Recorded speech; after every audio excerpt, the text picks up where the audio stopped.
Let's study combinations. अब हम पढ़ेंगे combinations. Now what do you mean by combinations? Combinations का मतलब क्या होता है? हमने इससे पहले परमिटेशंस पढ़े थे, ठीक है। परमिटेशंस में यहाँ पे लिखूँगी। परमिटेशंस क्या थे? परमिटेशंस बेसिकली था अरेंजमेंट। किन का अरेंजमेंट? ऑब्जेक्ट्स का अरेंजमेंट। अरेंजमेंट ऑफ ऑब्जेक्ट्स कैसे? In a definite order. So permutations is the arrangement of objects in a definite order. Permutations में ऑर्डर मैटर करता था। परमिटेशंस में ऑर्डर मैटर करता था इन एवरी वे, हर तरीके से परमिटेशंस में। But when comes to combinations, combinations में क्या चीज़ मैटर नहीं करती? ऑर्डर मैटर नहीं करती।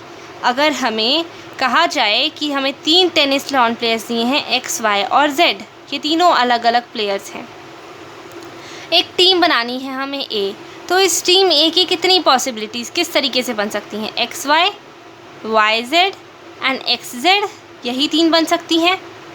इसी तरीके से अगर मैं कहूँ कि ये सिलेक्शन है, क्या है सिलेक्शन?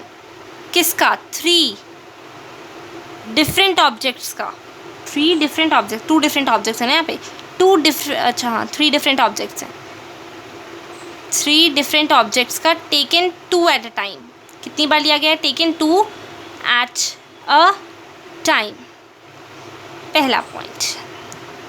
अगर मैं 3 ऑब्जेक्ट्स लेती हूँ, वो भी छोड़ो, एक रूम है जिसमें 12 पर्सन्स मिलते हैं, 12 लोग, सबके 2-2 हाथ ही होते हैं ना, किसी के 4 हाथ तो होते नहीं, 2 ही हाथ होते हैं सबके। सब हैंडशेक करते हैं आपके, ठीक है। जब हैंडशेक करते हैं तो कितने लोग हैं? 12 सिलेक्शन लिखेंगे हम of 12 different people taken 2 at a time. 2 क्या है यहाँ पे? हैंड्स हैं, ठीक है। इसी तरीके से अगर मैंने एक ये सर्कल बनाया, इस सर्कल पे मैंने 7 पॉइंट लिए, 1 2 3 4 5 6, ज़रूर नहीं ऐसे लूँ, ऐसे भी ले सकती हूँ, ऐसे ले सकती हूँ, 1 2 3 4 5 6 7, ठीक है। हटाओ इसको। तो मैं कितने कॉर्ड्स बना सकती हूँ इससे? इससे मैं कितने कॉर्ड्स बना सकती हूँ? 1, चलो इसको ले लेते हैं, 1 पॉइंट 2 पॉइंट 2 3 4 5 6 एंड 7 ले लिया। 2 3 4 बन सकते हैं ना ऐसे ही। अब ये और ये भी ज्वाइन हो सकता है, ये और ये भी ज्वाइन हो सकता है, ये और ये भी ज्वाइन हो सकता है, ये और ये भी हो सकता है, ये और ये भी हो सकता है, ये और ये भी हो सकता है, ये और ये भी हो सकता है। ये सारे कॉर्ड्स हैं, ठीक है।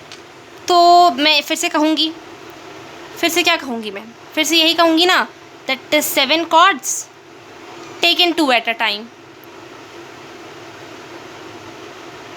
ये जो बार बार मैं वर्ड यूज़ कर रही हूँ, सिलेक्शन सिलेक्शन सिलेक्शन, चलो इससे तो मैं आइडिया लग गया हम कॉम्बिनेशंस निकालने वाले हैं। But 3 different objects taken 2 at a time, 12 different people taken 2 at a time, 7 chords taken 2 at a time. इसका मतलब क्या है? At a time taken chords objects. इसका मतलब ये है कि यहाँ पे एक फॉर्मूला डिनोट होता है, उस फॉर्मूले को हम ऐसे रिप्रेजेंट करते हैं। इस फॉर्मूले में n जो है वो डेफिनाइट नंबर ऑफ़ ऑब्जेक्ट्स को रिप्रेजेंट करवाता है, नंबर ऑफ़ ऑब्जेक्ट्स को रिप्रेजेंट करवाता है। और ये जो r है, ये कितनी बार वो लिए गए, टेकन एट अ टाइम, ये रिप्रेजेंट करता है, ठीक है। ये चीज़ रिप्रेजेंट करती है। फॉर एग्ज़ाम्पल इसका फॉर्मूला ऐसे बनता है कि P है, ये एक थ्योरम हो गया, यहाँ पे N है, यहाँ पे R है, तो ये इक्वल होगा CNR इंटू जो भी N फैक्टोरियल के। यहाँ पे N फैक्टोरियल नहीं आएगा, यहाँ पे R फैक्टोरियल आएगा। Where R is greater than 0, 0 से ऑब्वियसली हमेशा ग्रेटर होगा, and less than equal to N, और N से लेस देन होगा और या तो इक्वल होगा, ठीक है। तो ये हमारा फॉर्मूला बन जाता है। अब ये तो ठीक है, ये हमारा फॉर्मूला बनने के लिए हमें समझने वाली बात है। मेन जो हमारा फॉर्मूला बनता है, जिस पे ध्यान देने वाली बात है, वो ये बनेगा NCR number of definite object, selection of number of definite objects taken R at a time is equals to N factorial upon R into N minus R factorial. Thing which has changed is just the substitution of R here. यहाँ पे केवल r का substitution हुआ है, यहाँ पे r factorial आएगा, ये चेंज हुआ। तो अगर हम परमिटेशंस निकालते तो हम ऐसे ही निकालते थे, यहाँ पे n factorial n minus r factorial, बस इतना करते थे। यहाँ पे r आ गया, ये टेकन एट अ टाइम, ये बता रहा है कि सिलेक्शन हो रहा है ऑब्जेक्ट्स का। यहाँ पे अब ऑर्डर का कोई, अरेंजमेंट का कोई महत्व नहीं रह गया। ये NC0 कितना होता है, 1 होता है, ठीक है, ये बात ध्यान रखना। 0 फैक्टोरियल भी 1 होता है, ठीक है। सिमिलरली ओके, तो ये हमारा फॉर्मूला हो गया। अब हम डायरेक्ट आते हैं, एक क्वेश्चन सॉल्व करते हैं, उसके बाद हम कुछ भी करेंगे, ठीक है, ठीक है। सो इस फॉर्मूले को ध्यान से देख लो, अगर इसका मतलब तो समझ में आ ही रहा होगा आप लोगों को। जैसे n ऑब्जेक्ट्स हैं taken r at a time, n objects हैं taken r-1 at a time, तो क्या होगा n+1, यानी कि n+1 objects taken r at a time. Question start कर। सो हमारा क्वेश्चन ये है that NC9 is equals to NC8, find करना है हमें n। यहाँ पे एक थोड़ा सा यू कैन से एरर है, मिसप्रिंट है, यहाँ NC17 आएगा। This is our question, NC9 is equals to NC8, find करना है NC17, ठीक है। तो अभी इसको ध्यान से देखेंगे।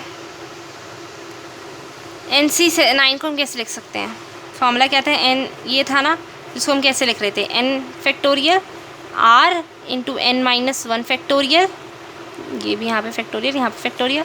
सिमिलरली इस फॉर्मूले के बेसिस पे हम लिखेंगे n factorial by 9 factorial. what is n here, n is n here minus 1 factorial equals to n factorial by 8 factorial and n minus 1 factorial, ठीक है। सो यहाँ पे फॉर्मूला गलत है हमारा, यहाँ पे हमारा फॉर्मूला आना चाहिए n माइनस आर। जो हमारा PNR का फॉर्मूला होता था वो होता था n factorial by n minus 1 factorial, ठीक है, n माइनस आर फैक्टोरियल ही होता था। ओके ओके, ठीक है। तो यहाँ पे r आएगा, यहाँ पे ध्यान रखना, r यहाँ पे हमारा 9 है, यहाँ पे हमारा r 8 है, ठीक है। नेक्स्ट, अब n factorial by 9 factorial into n minus 9 factorial, ठीक है। n फैक्टोरियल 8 फैक्टोरियल, इसको हम कैसे लिख सकते हैं, n माइनस 8 फैक्टोरियल को कैसे लिखा जा सकता है, n माइनस 8 फैक्टोरियल को हम ऐसे भी लिख सकते हैं, n minus 8 factorial n minus 9 factorial, ऐसे भी तो लिख सकते हैं ना। Now n factorial by n factorial, 9 factorial को हम 9 इंटू 8 फैक्टोरियल, इधर ऊपर आ जाएगा 8 फैक्टोरियल, इधर आ जाएगा n माइनस 9 फैक्टोरियल, अपॉन में इधर n माइनस 9 फैक्टोरियल तो है ही, इधर केवल बच जाएगा 1 अपॉन n माइनस 8 फैक्टोरियल, ठीक है। अब यहाँ पे ये कट होगा, ये कट होगा, ये कट होगा, ये कट होगा, ये कट होगा, ये कट होगा, तो 1 अपॉन यहाँ पे आ जाएगा हमारा 9 फैक्टोरियल, फैक्टोरियल तो है ही नहीं, 9 ही बचा है, is equals to 1 by 9 minus 8 factorial, ये आया। एट दी एंड हम कुछ भी नहीं करेंगे, हम बस ये फैक्टोरियल भी उधर ही चला गया ना, तो 9 माइनस 8 यहाँ पे ये हटा दो, n minus 8 is equals to 9, n is equals to 8 9, तो n की वैल्यू क्या आ गई हमारी 17